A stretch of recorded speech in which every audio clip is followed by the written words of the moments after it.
एक प्यार का नगमा है, मौजों की रवानी है।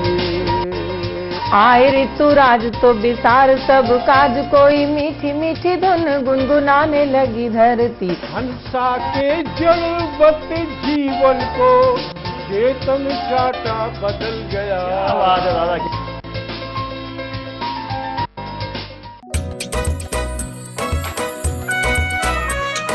हर पल मस्ती और रंगीन विद सतमोला नमकीन, इससे बेटर है नथिंग। सतमोला नमकीन डिफरेंट टेस्ट है बेमिसाल, पनीर भुजिया भी कमाल, इसके टेस्ट के सब शौकीन। हाँ सतमोला नमकीन, सतमोला स्वीट्स एंड नमकीन, इससे बेटर है नथिंग।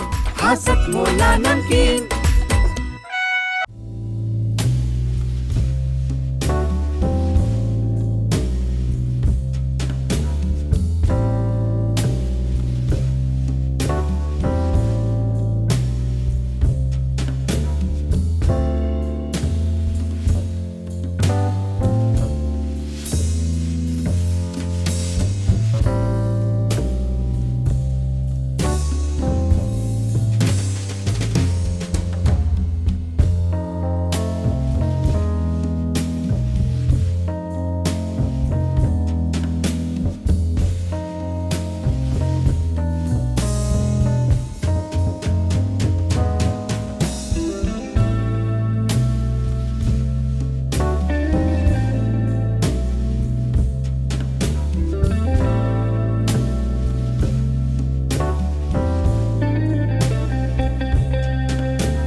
सीएम साहब, हमारे 30 विधायक अपोजिशन पार्टी में चले गए। अब आप सीएम नहीं रहे।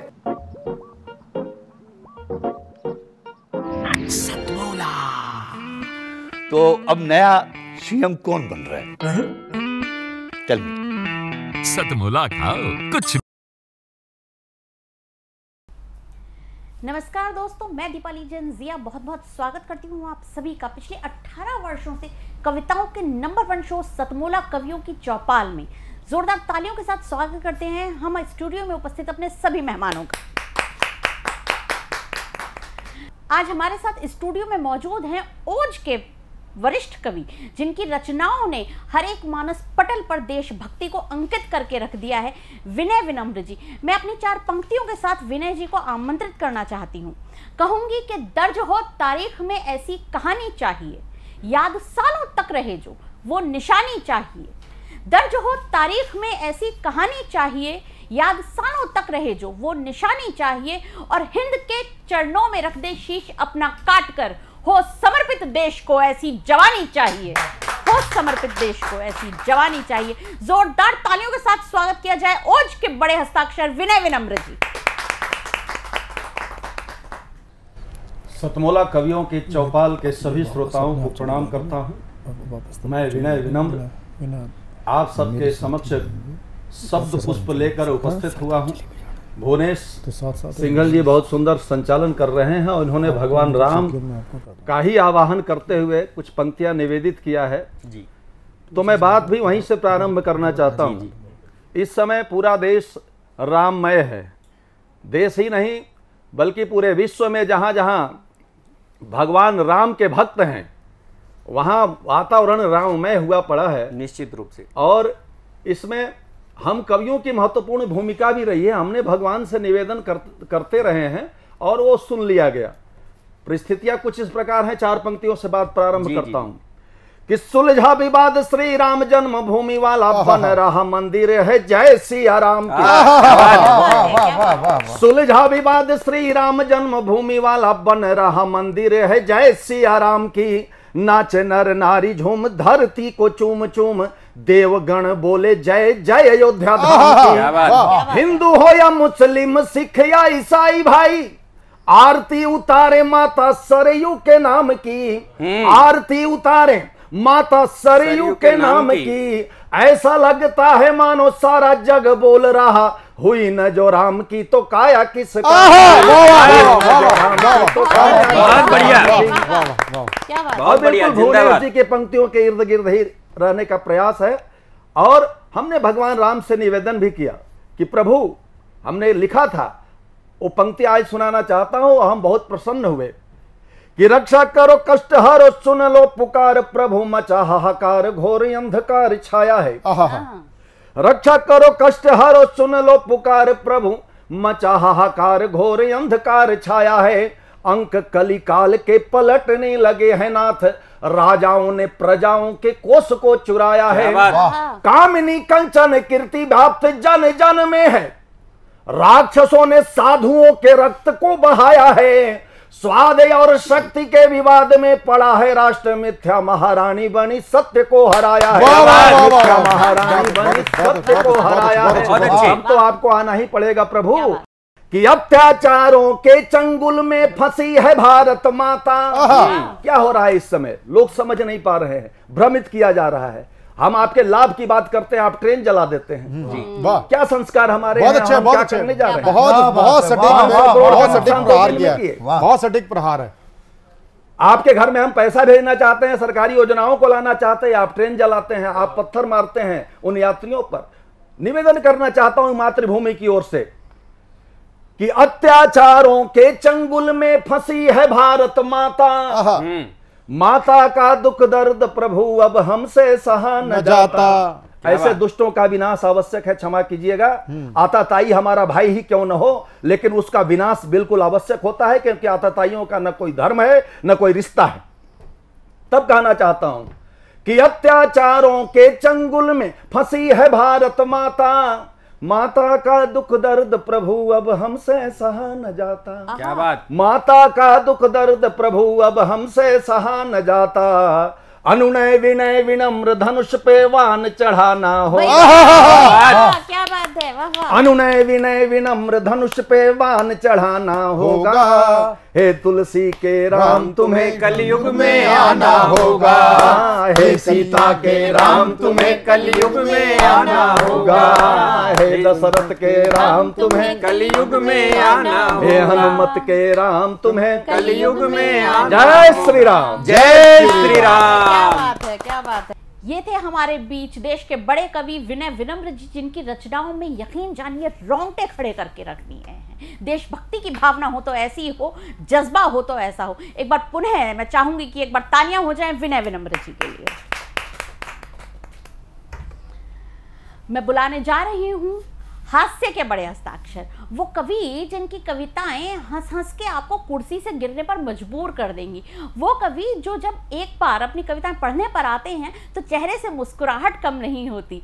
जी हाँ, मैं बात कर रही हूँ दिल्ली से बड़े हास्य कवि रसिक गुप्ता जी की। अच्छा रसिक जी, एक बात, एक प्रश्न और मेरे दिमाग में कौंधता रहता है कि जो आपका नाम रसिक है, ये माता पिता ने दिया या हरकतें देख के मोहल्ले वालों ने रख दिया? यही अपना हास्य जो है वो अपने चेहरे पर ये मुस्कान बरकरार रखिएगा। हमें हंसाने गुदगुदाने आ रहे हैं देश के बड़े कवि रसिक गुप्ता जी। आज हमारे पिता तुल्य अभिजीत गोखले जी का सानिध्य हमें मिल रहा है, तो 4 पंक्तियां आपके चरणों में समर्पित करता जी कि पिता के स्नेह का दरिया सदा दिन रात चलता है। पिता के स्नेह का दरिया सदा दिन रात चलता है।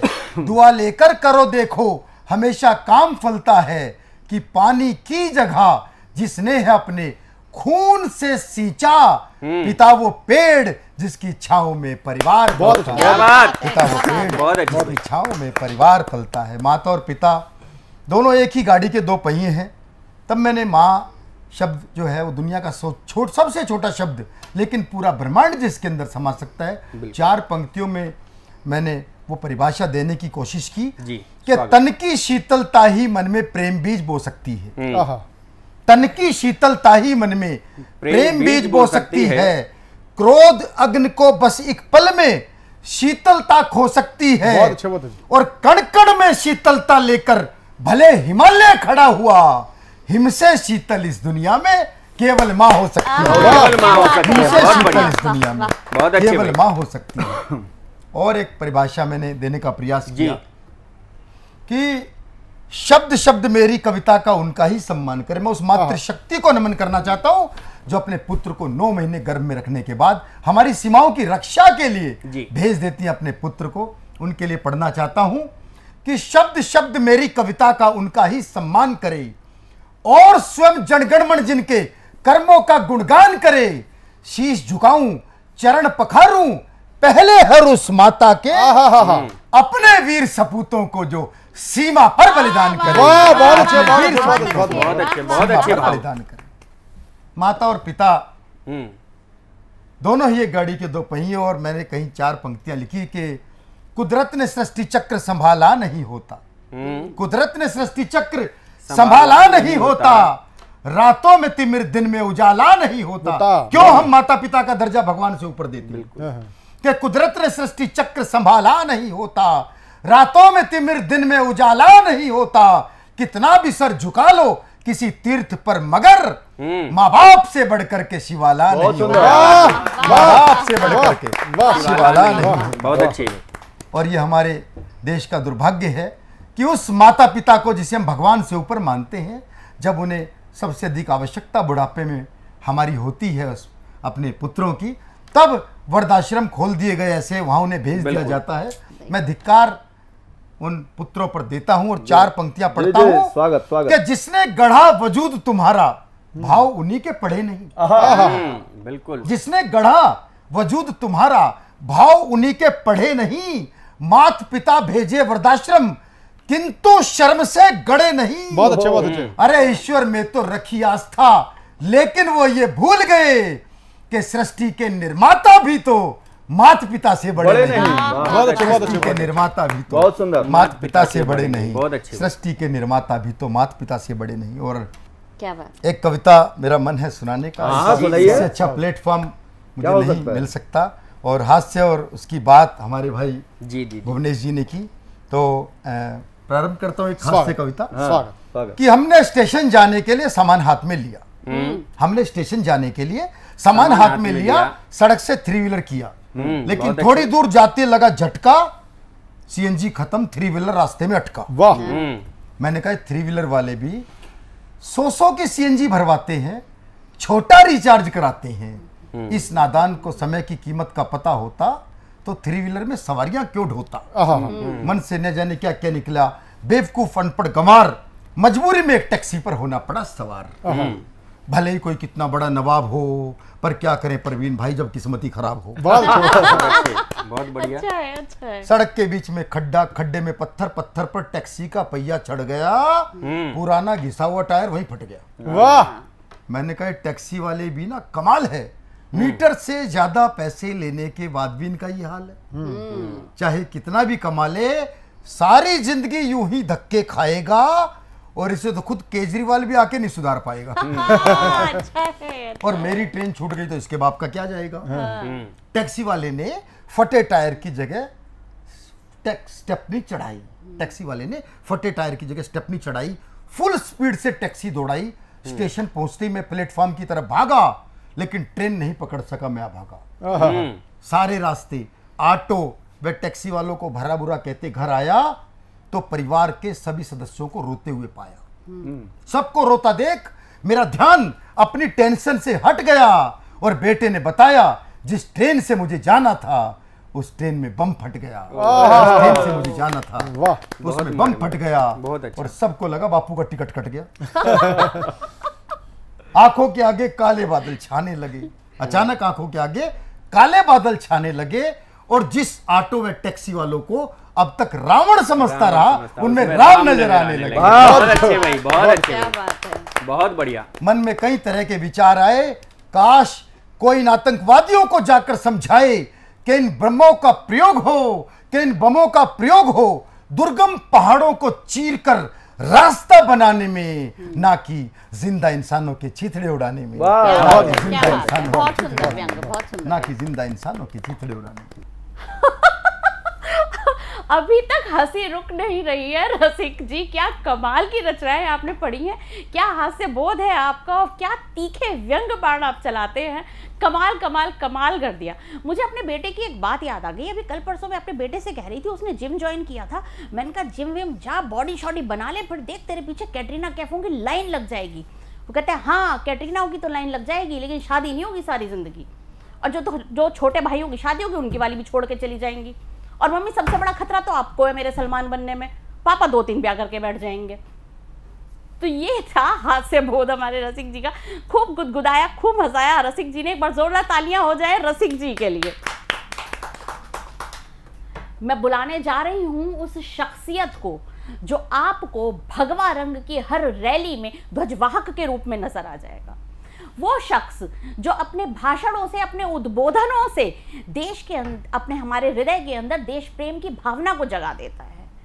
वो कवि, वो ओज का हस्ताक्षर जो जब अपनी बात कहता है तो अपनी बात से वो तीखे व्यंग बाण मारता है कि बात सीधा यहाँ आकर लगती है। जी हाँ, मैं बात कर रही हूँ भुवनेश सिंघल जी की, जिनकी कविताएं, जिनके छंद ऐसे मारक छंद हैं कि आपको बिहारी के दोहों की याद करवा देते हैं।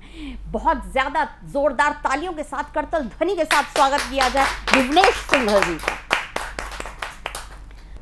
आज बड़ा सुखद अवसर है हमारे बीच संस्कार भारती के अखिल भारतीय संगठन महामंत्री आदरणीय अभिजीत गोखले जी, उनकी गर्मामयी उपस्थिति हमारे बीच है। तो मेरी स्थिति तो ऐसी हो रही है जैसे परिवार का पिता, परिवार का मुखिया समक्ष बैठा हो और बेटा अभी घुटवन चलना जानता हो। क्या बात।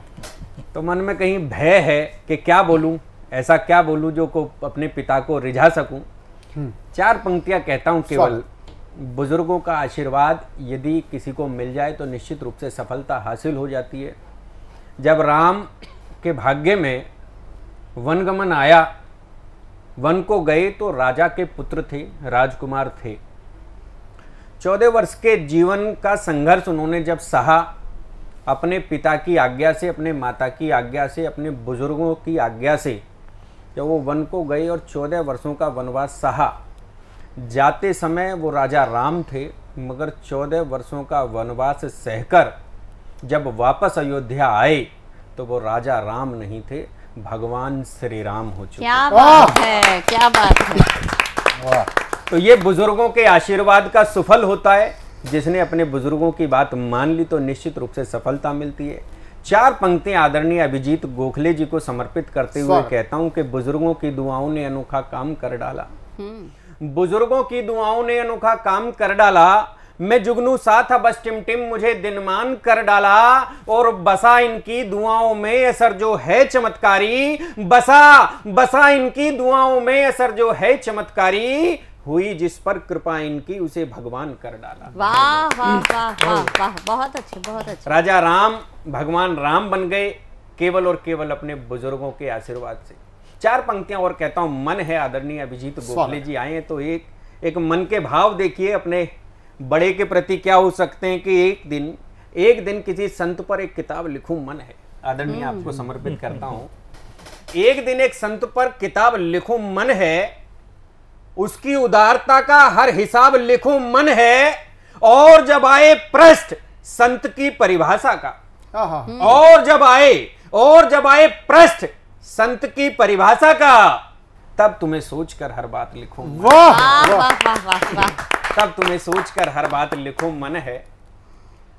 ये भाव जो अपने किसी बड़े के प्रति समर्पित किए हमारे आदरणीय प्रवीण जी यहाँ पर बैठे हैं, प्रवीण आर्य जी, जिनका सहयोग निरंतर हम लोगों को मिलता रहा है, मेरे साथी हैं अखिल भारतीय साहित्य परिषद में भी, जिनके मार्गदर्शन में सदैव हम कुछ ना कुछ अच्छा करने का प्रयास करते रहते हैं। 4 पंक्तियां उनके लिए कहता हूं, मित्र को समर्पित करते हुए कहता हूं, मित्रता के भाव को समर्पित करते हुए कहता हूं, और जो मुझे इस समय मेरी उम्र के मित्र मुझको सुन रहे हों वो नोट कर लें इन पंक्तियों को, शायद आपके जीवन में कहीं अपने किसी मित्र को भेजने के लिए काम आएंगी, आपके व्हाट्सएप पे कहीं लिखने के लिए काम आएंगी, फेसबुक पे लिखने के लिए काम आएंगी।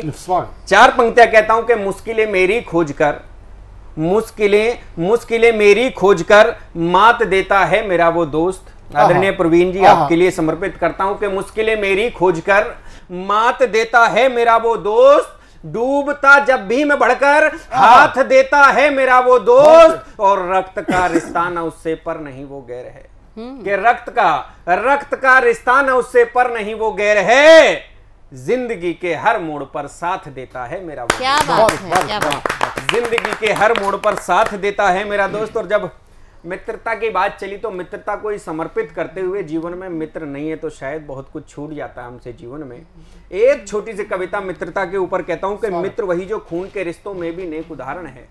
मित्र की परिभाषा को शायद कहीं लिखने का आप साहस किया, एक छोटी कलमकार होने के बावजूद भी शायद मित्र की परिभाषा लिखना बहुत कठिन काम है, बहुत दुर्गम काम है इस राष्ट्र के अंदर, मगर फिर भी कहता हूं कि एक मित्र क्या हो सकता है, कि मित्र वही जो खून के रिश्तों में भी नेक उदाहरण है, नन्ही नन्ही खुशियों में जो ऊंचा एक उदाहरण है, मित्र वही है हर संकट में साथ नजर जो आता है, छोड़ चुके हो सभी साथ वो तब भी साथ निभाता है, और मित्र वही जो आधी छुट्टी में भी घर को साथ चले, मित्र वही जो आधी छुट्टी में भी घर को साथ चले, मित्र वही जो हार मित्र की देख दर्द से हाथ मले, और मित्र वही जो छोड़ के सिगरेट मित्र फीस की भर देता,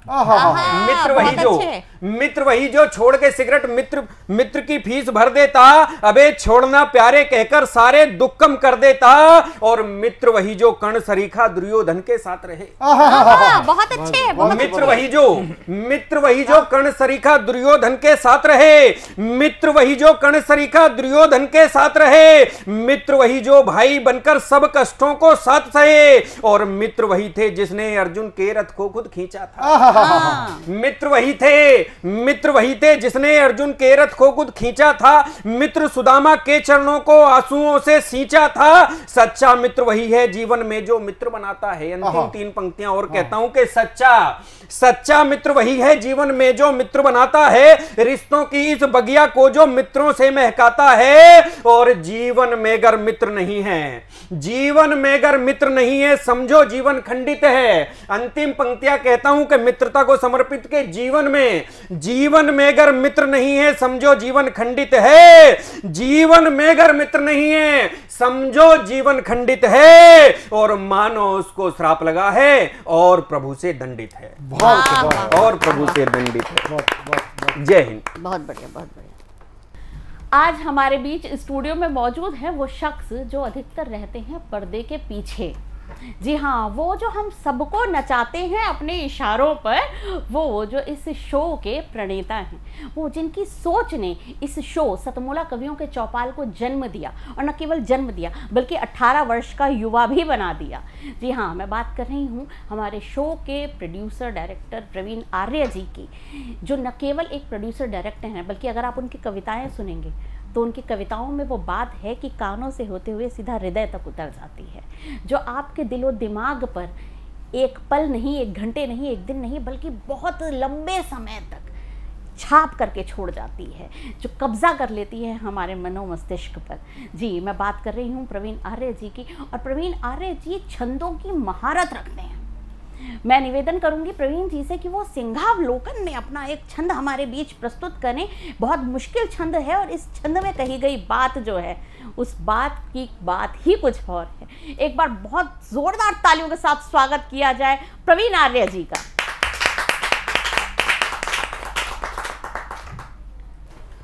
हास्य से बात चल रही थी, और हास्य को अगर सीधा गीत पे आएंगे तो सीधी वो आत्महत्या ही कहलाएगी। इसलिए थोड़ा मेरा मन भी है कि थोड़ा सा हल्का सा मैं व्यंग के साथ में प्रारंभ करूं। और इस जो मैं पंक्तियां आपके सामने निवेदित कर रहा हूं वो पंक्तियां जो विधा है वो सिंहावलोकन बहुत अच्छी सिंहावलोकन के माध्यम से मैं कुछ पंक्तियां निवेदित करना चाहता हूं। और आज का परिवेश जो है, आज का जो परिवेश है उस परिवेश में मैं आपके सामने देना चाहता हूं। नेता नेता का उल्टा है ताने, नेता नेता का उल्टा है ताने, ताने बाने ऐसे ताने, ताने बाने से बन नेता, नेता बनता सर्व चहेता, चहेता बन करता उद्घाटन, उद्घाटन कर देता भाषण, भाषण में होता आश्वासन, आश्वासन क्या देता धोखा, धोखा खाती जनता भोली, भोली जनता जब जब बोली, बोली को सुननारा देता, देता क्या बुद्धि हर लेता, लेता वोट नोट गल माला, माला डाले छेदी लाला, लाला करता जब घोटाले, घोटाले को नेता पाले, पाले पिस्टल डंडे पाले, पाले वो जो है व्यभिचारी, व्यभिचारी वह भ्रष्टाचारी, भ्रष्टाचारी से नाता, नाता काला धन दिलवाता, दिलवाता संसद में जाना, जाना सब पर फर्ज न जाना, जाना भाई सगा विदेशी, विदेशी कब है देश हितैषी, हितैषी राष्ट्र का डंडे खाता, खाता खाता ही मर जाता, जाता जाता भी कह जाता, जाता प्यारा देश संभालो, देश संभालो, इसे बचा लो, इसे बचा लो रे दीवानो, दीवानो कुछ तो पहचानो, पहचानो अपनी आज़ादी, आज़ादी की शान घटा दी आज़ादी छिन्ना जाए,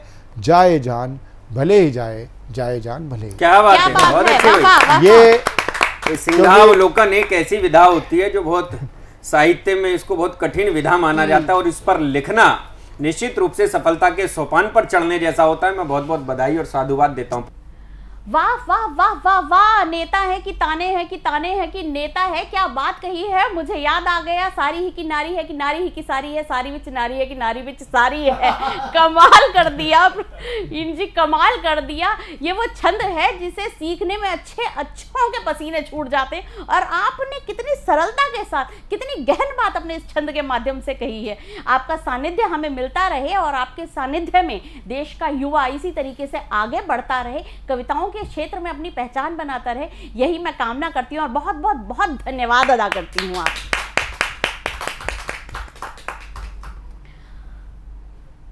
अब वक्त हो चला है एक ब्रेक का। हम लेंगे एक सतमोला का ब्रेक।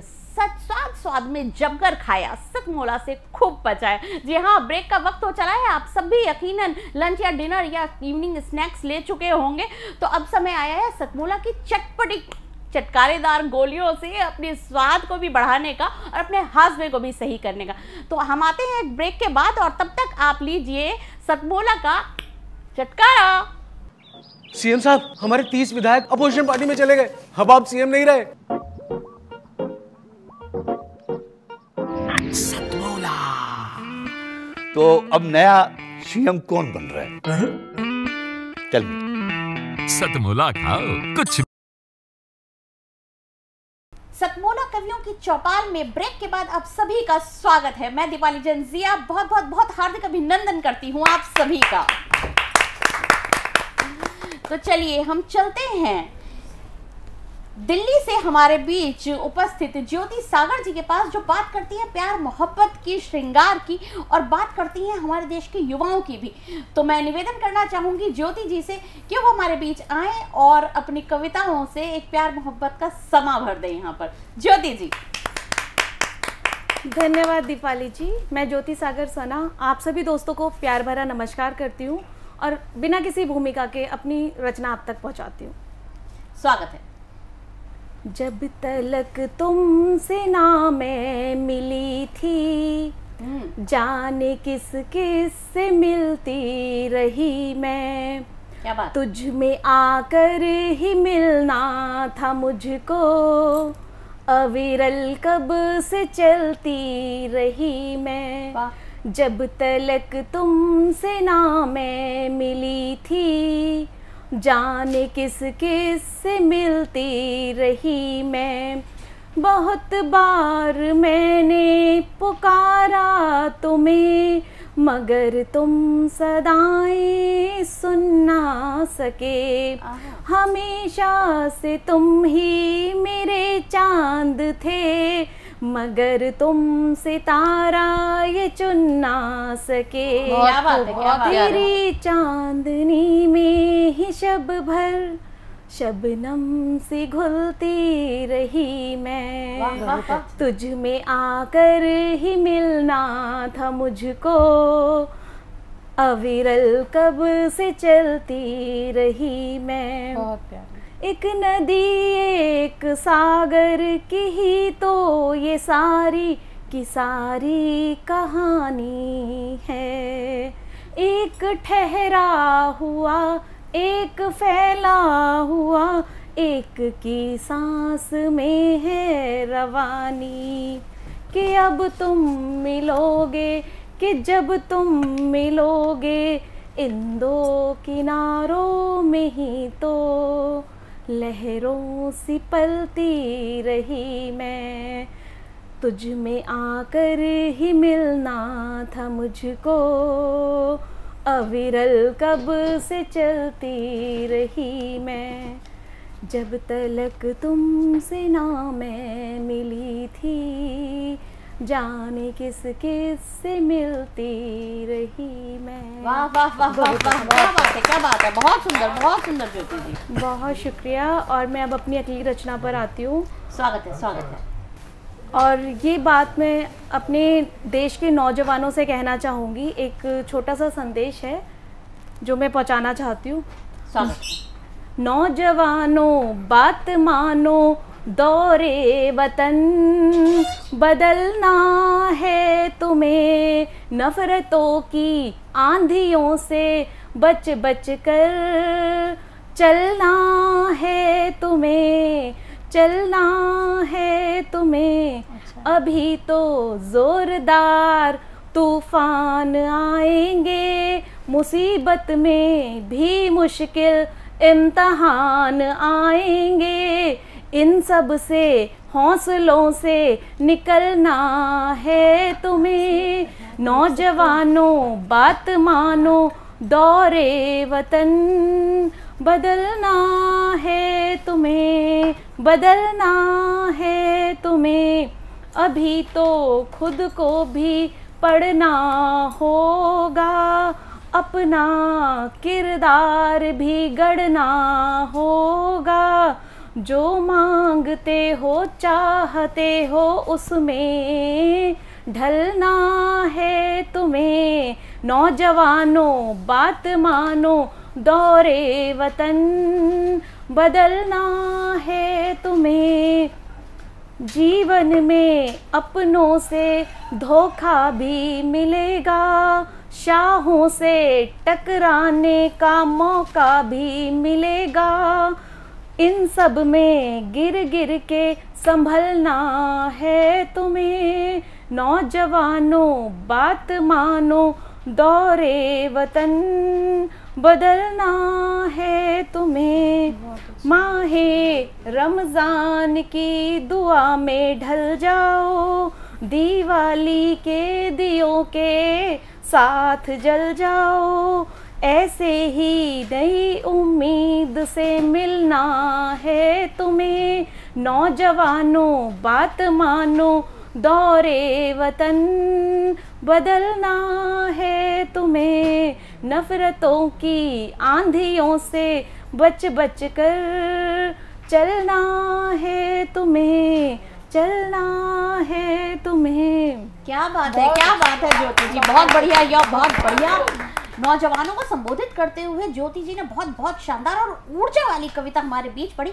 मुझे मेरे शेर की कुछ पंक्तियां याद आ रही हैं कि जमाने को बदलना जानते हैं हम, अपने तौर चलना जानते हैं। जमाने को बदलना जानते हैं हम, अपने तौर चलना जानते हैं। और महज प्यादे हैं ये मत सोच लेना, महज प्यादे हैं ये मत सोच लेना। वजीरों को कुचलना जानते हैं, वजीरों को कुचलना जानते हैं। तो ये थी हमारे बीच दिल्ली से ज्योति जी। और अब मैं आपके बीच बुलाने जा रही हूँ खेकड़ा बागपत जिले से आने वाली पारुल चौधरी जी को। पारुल जी ने बात कही है रिश्तों की, रिश्तों की गरिमा की, रिश्तों की मर्यादा की। जैसे कि आजकल के दौर में मैं देख रही थी कि सीरियलों में क्या दिखाया जा रहा है, भाभी के कमरे से देवर निकल कर आ रहा है, जीजा के कमरे से साली बाहर आ रही है, पड़ोसी के कमरे से बहर बाहर आ रही है, और सीरियल का नाम है पवित्र रिश्ता। तो देखिए ये है एक कटाक्ष इस समाज के ऊपर, और आजकल जो समाज में हो रहा है। तो देखते हैं इस समाज को आजकल के जमाने में रिश्तों की मर्यादा को, रिश्तों की गरिमा को किस तरह से अपनी कविताओं के माध्यम से हमारे बीच रखती हैं। जोरदार तालियों के साथ स्वागत किया जाए पारुल चौधरी जी। पारुल नमस्कार। मैं ज़्यादा समय ना लेते हुए आपको मैंने जो लिखा है रिश्तों के ऊपर, रिश्तों में आजकल लोग राजनीति इतनी करने लगे हैं, मैंने उसी के ऊपर कुछ लिखा है, तो मैं उसे पढ़ने की इजाज़त चाहती हूँ आप सभी से। स्वागत है। रिश्तों में राजनीति जाने क्यों करने लगे हैं लोग, रिश्तों में राजनीति जाने क्यों करने लगे हैं लोग, अपनों से ही सबसे ज़्यादा कतरने लगे हैं लोग, अपनों से ही सबसे ज़्यादा कतरने लगे हैं लोग। गैरों को खास अपना कुछ इस तरह से माने, गैरों को खास अपना कुछ इस तरह से माने, उनकी खातिर अपनों से ही उलझने लगे हैं लोग, उनकी खातिर अपनों से ही उलझने लगे हैं लोग। क्या बात। जाने कहाँ खो गया वो आपस का प्रेम भाव, जाने कहाँ खो गया वो आपस का प्रेम भाव, क्यों अपनों की कामयाबी से जलने लगे हैं लोग, क्यों अपनों ही की कामयाबी से जलने लगे हैं लोग। जाने कहाँ से सीख ली हर किसी ने ये नीति, जाने कहाँ से सीख ली हर किसी ने ये नीति, कि दिखावे के आडंबर में फंसने लगे हैं लोग, कि दिखावे के आडंबर में फंसने लगे हैं लोग। खून के और रिश्तों के, खून के और रस्मों के रिश्तों को करके तार तार, अपने हर कर्तव्य से मुकरने लगे हैं लोग, अपने हर कर्तव्य से मुकरने लगे हैं लोग।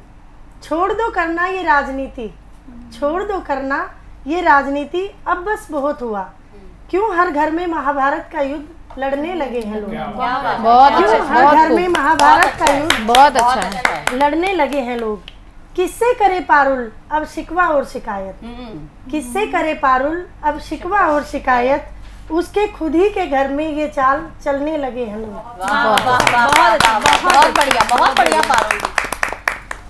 रिश्तों की हकीकत आपने सबके सामने रख दी। धन्यवाद। अब मैं अपनी एक रचना पढ़ना चाहूँगी, रात, क्योंकि रात ही एक ऐसी प्रकृति ने हमें एक सौगात दी है जिसमें हम अपना आकलन करते हैं। बहुत सही, स्वागत है। रात खामोश थी और मैं भी, रात खामोश थी और मैं भी, वो भी उदास थी और मैं भी, क्या बात। वो भी उदास थी और मैं भी, बिन कहे ही समझते थे दोनों, बिन कहे ही समझते थे दोनों एक दूजे के एहसास, बिन कहे ही समझते थे दोनों एक दूजे के एहसास, बांट लेते थे हर दर्द था मौन पर ही विश्वास, बांट लेते थे हर दर्द था मौन पर ही विश्वास।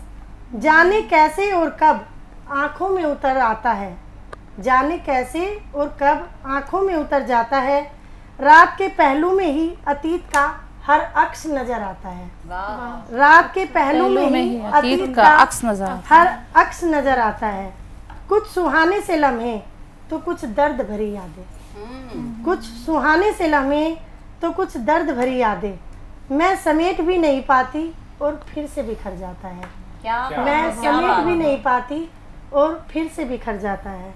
वो मदहोश थी और मैं भी, वो मदहोश थी और मैं भी, रात खामोश थी और मैं भी। चाहे आए जैसा भी मौसम, चाहे आए जैसा भी मौसम, मिलते थे हर रोज तसव्वुर में, साथ देते हर एक मंजर में, ना था जहन में कोई भय उसकी दगाबाजी का, ना था जहन में कोई भय उसकी दगाबाजी का, है उदाहरण वो एक नायाब वफादारी का, है उदाहरण वो एक नायाब वफादारी का। उजाले की नई शहर में भूल कर दर्द सारा, उजाले की नई शहर में भूल कर दर्द सारा, बेरहम दुनियादारी का वो निराश थी और मैं भी, रात बहुत अच्छे, क्या बात है, क्या बात है, रात खामोश थी और मैं भी, क्या बात है। कितनी खूबसूरती के साथ रात का मानवीकरण किया है यहाँ पर हमारे बीच में पारुल जी ने। दोस्तों अभी कुछ समय पहले झांसी की रानी लक्ष्मीबाई का शहीदी दिवस था और मुझे 4 पंक्तियां याद आती हैं, मैं आपके बीच रखना चाहती हूँ कि अबला न समझ लेना मुझको, मुझ में चंडी अवतार भी है मौन अगर इन अधरों पर तो आंखों में अंगार भी है। मर्यादा की लक्ष्मण रेखा के पार यदि जाओगे तो ललकार है मेरे तेवर में और आंखों में अंगार भी है। ललकार है मेरे तेवर में, आंखों में अंगार भी है।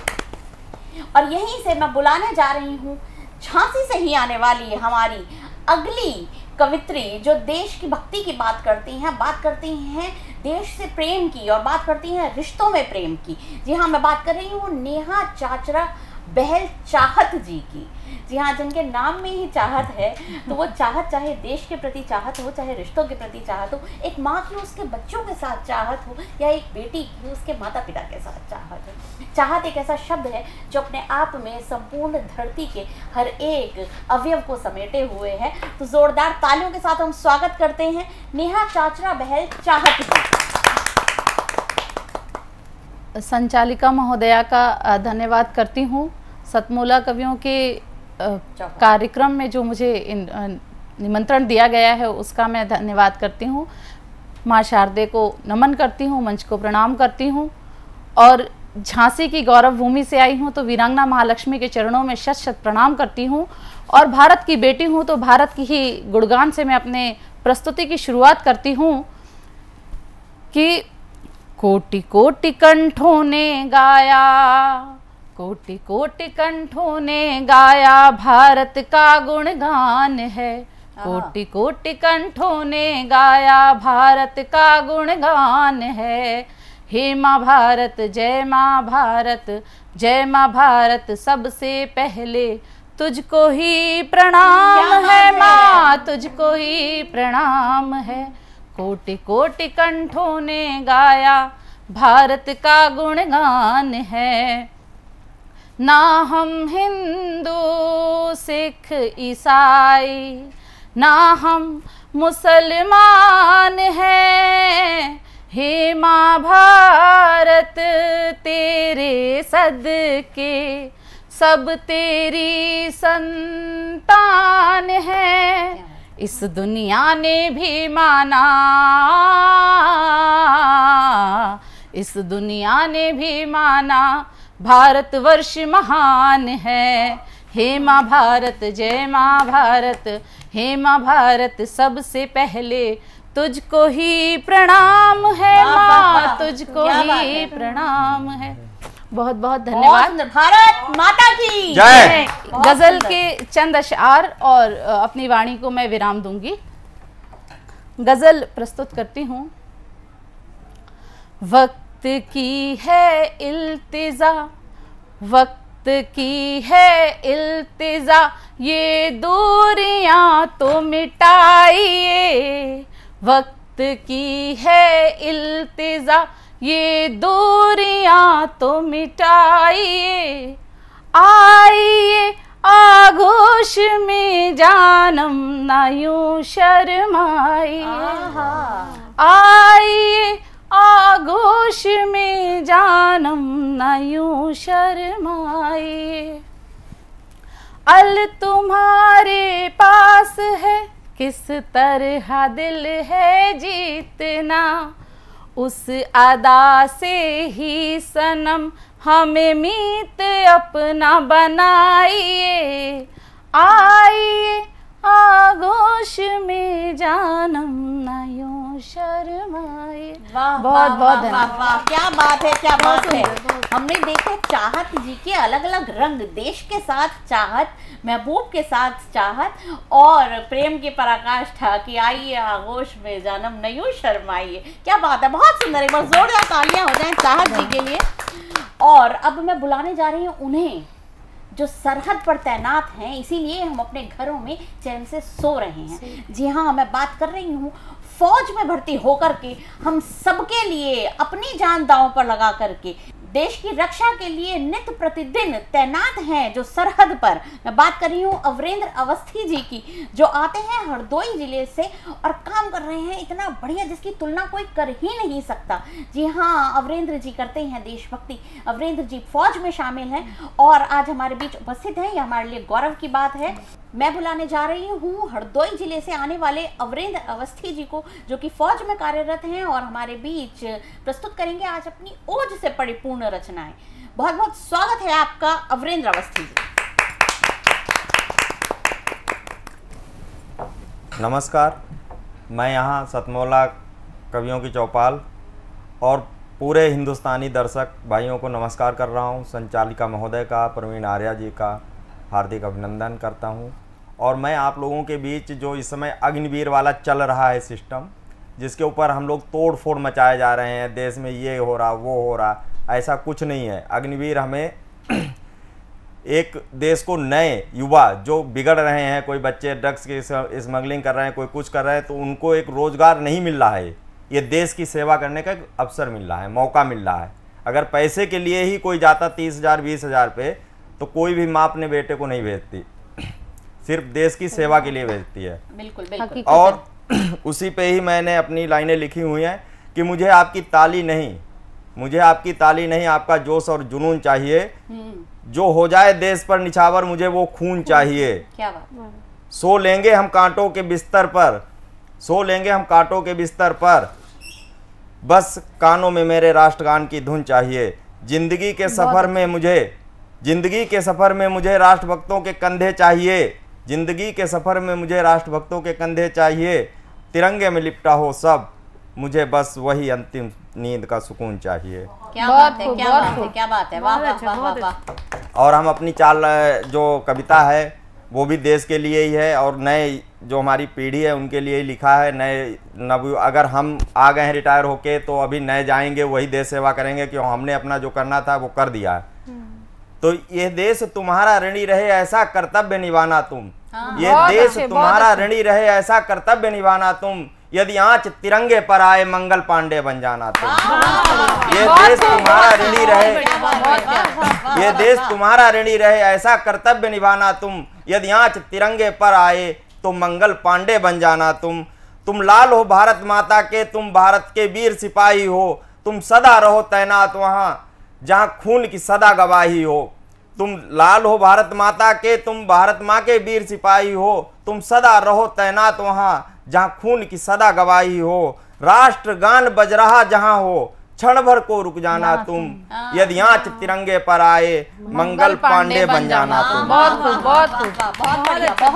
कर्जदार है तू इस माटी का, कर्जदार है तू इस माटी का, तुझे कर्ज चुकाना ही होगा। अब यदि रक्षक है हल्दी घाटी का, तो तुझे राणा बनना ही होगा। जीवन का हो यदि अंतिम क्षण, जीवन का हो यदि अंतिम क्षण, तो इतिहास अलग लिख जाना तुम।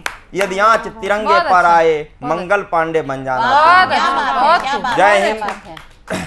और हम आज अपनी एक कविता सुनाने आप लोगों के समक्ष रख रहे हैं, जो दो वीर थे, और दो ही ऐसे युद्ध हुए हैं जो हमें पसंद हैं, जिनको देवता तक देख रहे थे कि इनका वीरों का होगा क्या। एक कर्ण और अर्जुन का, और एक लक्ष्मण और मेघनाथ का। एक अपने भाई के लिए लड़ रहा था, एक अपने बाप के लिए लड़ रहा था। एक अपने मतलब है देश के लिए, धर्म के लिए लड़ रहा था, तो दूसरा अपने मित्र के लिए लड़ रहा था। वहां पे स्वार्थ था ही नहीं किसी का, और युद्ध में अपनी जान देने को तैयार थे। तो मैं यहाँ पे कर्ण की और अर्जुन की, दोनों वीरों की तुलना लिख रहा हूं। अगर आप लोगों को लगता है क्या बात है कि उनमें हमने तुलना सही की है, हो सकता है कुछ 19-20 हो गया हो, तो हो सकता है, लेकिन क्या है कि अगर कर्ण महारथी था तो अर्जुन भी कम नहीं था, और अगर अर्जुन महारथी था तो कर्ण के बारे में आप लोग जानते हैं कि रणभेरी बज उठी युद्ध की, सारा भूमंडल कांपा था। शीश कट चुका गुरु द्रोण का, सैया पर पड़ा पितामह था। रणभेरी बज उठी युद्ध की, सारा भूमंडल कांपा था। शीश कट चुका गुरु द्रोण का, सैया पर पड़ा पितामह था।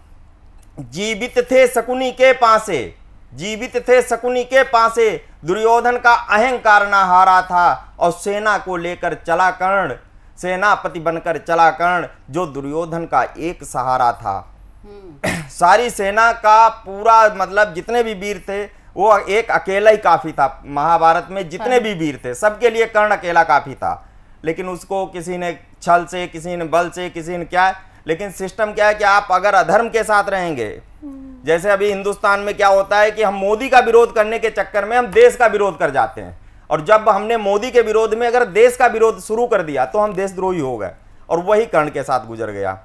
किस्सा जीवित थे शकुनी के पासे, दुर्योधन का अहंकार ना हारा था, सेनापति बनकर चला कर्ण जो दुर्योधन का एक सहारा था। साधारण मानव की क्या गिनती, देवता देखने रण आए, और कुंती अपने से पूछ रही है माधव कैसे क्षण आए। अब मृत्यु से भय लगा तुम्हें, बालक वध में क्या सोचा था, अंतिम समय में धर्म दिखाई पड़ा तुम्हें, तब उसको गिद्धों जैसा नोचा था। क्या सोच रहे हो तुम पारथ, दुश्मन पर अंतिम वार करो, यह दुर्योधन के जितना दोषी है, हाथ में ले गांडीव प्रहार करो। होकर उदास मन अर्जुन ने अपने गंडीव से बाण चलाया था, जो प्रतिद्वंदी था अर्जुन को उसको मार गिराया था। मर करके भी दानवीर ने अपने सारे वचन निभाए हैं, मित्रता निभाई दुर्योधन से और कुंती के 5 पुत्र बचाए हैं। उस दानवीर की मृत्यु पर भगवान स्वयं ही बोल उठे, अर्जुन से पहले आएगा नाम तेरा, माधव खुद कर्ण अर्जुन बोल पड़े। क्या बात, जय हिंद, जय। बढ़िया। ये थे हमारे बीच अवरेंद्र अवस्थी जी, और एक हमारे पास आई हुई है वीडियो रिकॉर्डिंग। जी हाँ, हमारे पास होशियारपुर से डॉक्टर प्रिया सूफी जी की वीडियो रिकॉर्डिंग आई है, और जब आप उस रिकॉर्डिंग को सुनेंगे तो निश्चित तौर पर खो जाएंगे उनके स्वरों में, उनकी तान में, उनके लय में और उनकी कविता के शब्दों में। जी हाँ, अब मैं आपके बीच रखने जा रही हूँ डॉक्टर प्रिया सूफी की वीडियो रिकॉर्डिंग। देखिए और आनंद लीजिए। जोरदार तालियों से स्वागत है डॉक्टर प्रिया सूफी जी। नमस्कार मित्रगण, मैं डॉक्टर प्रिया सूफी होशियारपुर पंजाब से अपनी कुछ रचनाएं लेकर आपके समक्ष उपस्थित हुई हूँ। कृपया सुने। मेरी प्रथम रचना माँ को समर्पित है। माँ जो हमारी पहली गुरु होती है और उसी से हम जिंदगी भर बहुत कुछ सीखते हैं। तो मेरी पहली रचना का शीर्षक है तुम किताब थी। हाँ, तुम किताब थी, हमेशा से मेरे करीब, मेरे बचपन की तुतलाती यादों में मेरी बातों को समझती समझाती, पूरी दुनिया का ज्ञान, जाने कौन कौन सी कहानियां पता थी तुम्हें। हर रात एक नई कहानी की रुमानी दुनिया दिखाती, सपनों के शहर घुमाती, तारों का महल बताती। हाँ तुम किताब थी, हाँ तुम किताब थी। दिन भर घर भर के काम करती करवाती, गाय का गोबर उठाती, उपले भी बनाकर दिखाती, दूध दुहना, चारा डालना, कहाँ क्या देना क्या उठाना, कितनी बातें बताती जाती, मेरे नन्हे पैरों के अनुसरण पर बलिहारी जाती, मेरे नन्हे पैरों के अनुसरण पर बलिहारी जाती। हाँ तुम किताब थी।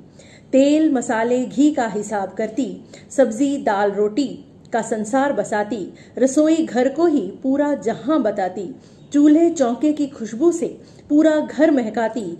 हाँ तुम किताब थी, हाँ तुम किताब थी। जाने कब थामी तुम्हारे हाथ ने मेरी उंगली, कभी स्कूल कभी मंदिर, जाने कहाँ कहाँ घूमी।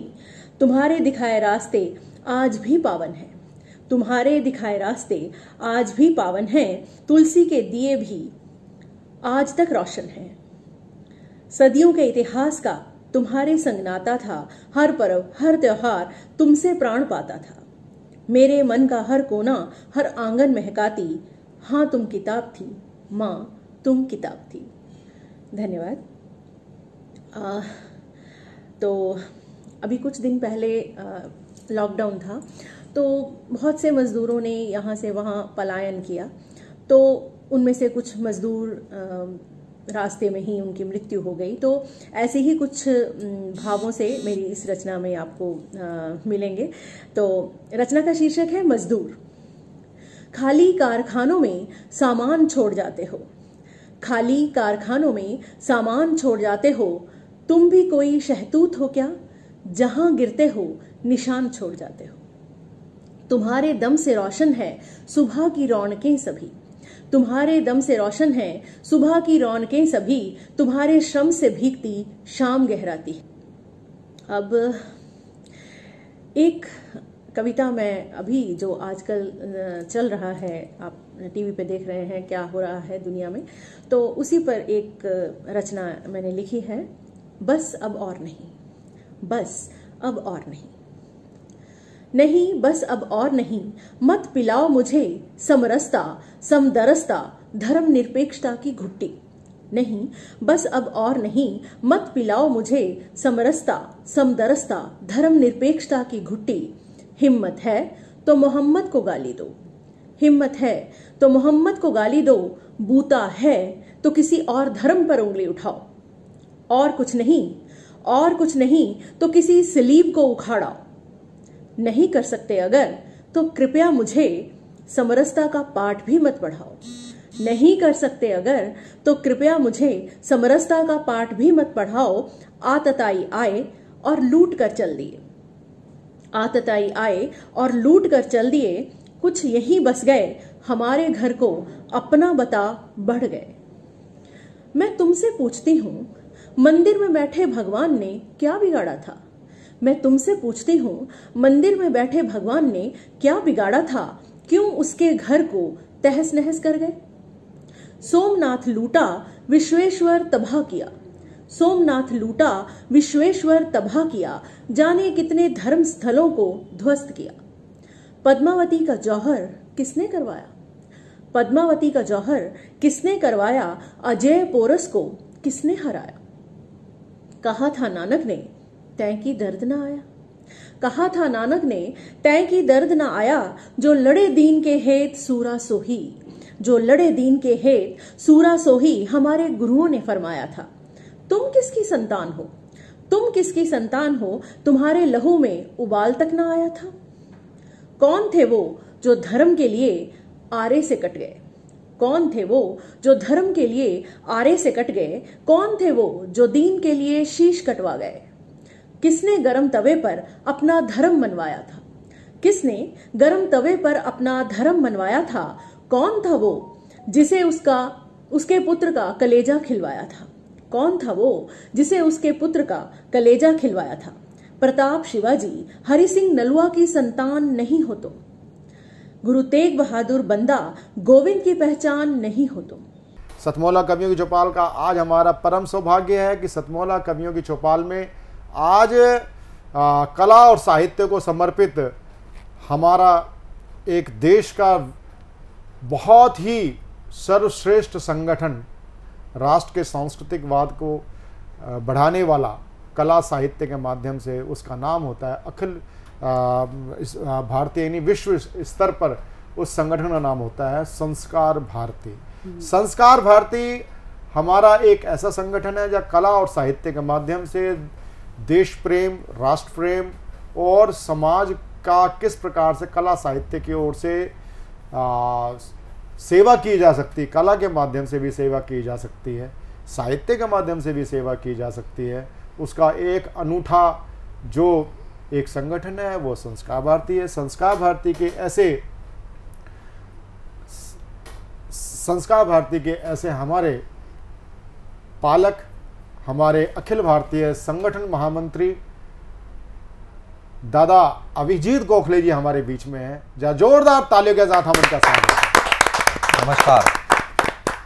अभिजीत दा का केंद्र दिल्ली है, और जब दिल्ली केंद्र है तो केंद्र से तात्पर्य होता है कि एक स्थायी नहीं अस्थायी जो निवास है वो दिल्ली है, क्योंकि जो संघ का जो एक प्रचारक जीवन होता है वो एक खाना बदोशी वाला जीवन होता है, वो कहीं ठहर के नहीं रहते। जब महाराणा प्रताप ने जब ये संघर्ष किया अकबर के समय, उस हिसाब से वो कभी भी खाना बदोश एक जगह रुक के नहीं रखते, वो कहीं भी नहीं टिकेंगे। साथ ही जो हमारी परंपरा है, प्रचार के जीवन है, वो देश भर में एक जगह नहीं रुकते, चलते रहते हैं, कभी यहाँ कभी वहाँ, देश भर में भ्रमण करते हैं, चाहे एक दिन, चाहे महीने दिन, कभी एक साल भी भ्रमण होता है, चाहे वो देश में हो चाहे विदेश में हो। ऐसे कर्मयोगी हमारे बीच में उपस्थित हैं जो केवल कला और साहित्य नहीं, फिल्म क्षेत्र को भी संवारने में लगे हुए हैं। अभिजीत दा जी का मैं सतमौला कवियों की चौपाल की ओर से मैं हार्दिक अभिनंदन करता हूं, स्वागत करता हूं। जी धन्यवाद, नमस्कार। और उनसे आग्रह करता हूं कि सतमौला कवियों की चौपाल के लिए एक शुभेच्छा हमें आशीर्वचन के रूप में दें, और जिससे कि सतमोला कवियों की चौपाल अपने सुपथ पर निरंतर चलती रहे। अभिजीत दान जी धन्यवाद। सतमोला कवियों की चौपाल में उपस्थित सभी दर्शक, श्रोता, कवि सभी को नमस्कार। सर्वप्रथम निरंतर चले आ रहे, अभी प्रवीण जी ने जैसे बताया 15 अगस्त 2004 से, मतलब लगभग 18 साल से चले आ रहे इस आयोजन में मुझे यहाँ बुलाया, यह अवसर दिया और राष्ट्रभक्ति, समाज भक्ति की कविताएं सुनने का मौका मिला। इसलिए सर्वप्रथम मैं प्रवीण जी का और इस आयोजन से जुड़े हुए सभी कार्यकर्ताओं का, व्यक्तियों का बहुत बहुत हृदय से धन्यवाद देता हूँ।